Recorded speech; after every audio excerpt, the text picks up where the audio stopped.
Hiya, this is Jenny from Just Being Me, and you're listening to the Learning to Love Yourself podcast, the show that inspires you to put yourself first.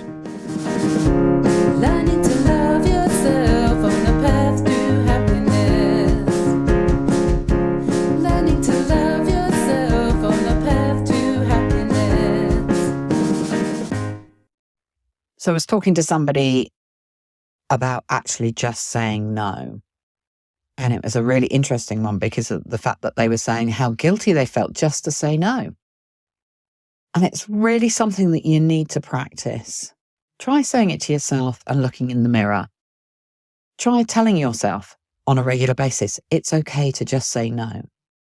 Because I think in a previous question, I explained that no is a whole sentence. And when you start justifying the word no, so you say things like, no, I'm sorry, I can't do it this time. I'm busy, or no, I'm out. Then what the other person hears is the fact that actually next time you might say yes. So they're going to ask again. So you need to start thinking about having a shift in your mindset. And if you keep reminding yourself that saying no looks after you, it's not a selfish thing to say. And you have a right to protect your time, energy, and your mental well-being.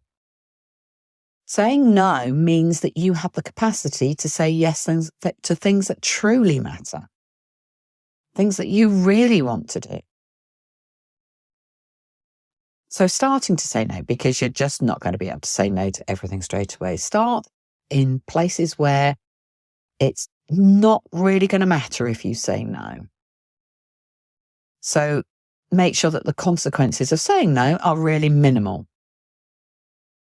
So decline an invitation or say no to something that you just don't have the energy for, because I want to get you practicing. You don't need the long explanations after the word no or the justifications. It's a simple, respectful boundary that communicates what you need clearly. You don't owe anyone a detailed explanation for prioritising your well-being. Trust the respect of others. Over time, you're going to notice that most people respect those who honour their own boundaries. They might even admire your ability to assert yourself, and this can boost your own confidence. When you practice saying no, it will become easier, and you'll start to see that it's possible to maintain healthy relationships whilst also respecting your own limits. And in fact, people who know that you're going to say no, who know that you're going to be truthful about what you'd like to do, are going to respect you even more. And you're going to have much better relationships with people when they know that you're saying the truth. Another question is, why should I care about me? No one else does. Oof, that was just incredible. But then I thought, actually, I've been there myself. If I'm not important for anybody else to care about me, why should I care? And actually, it's the other way around.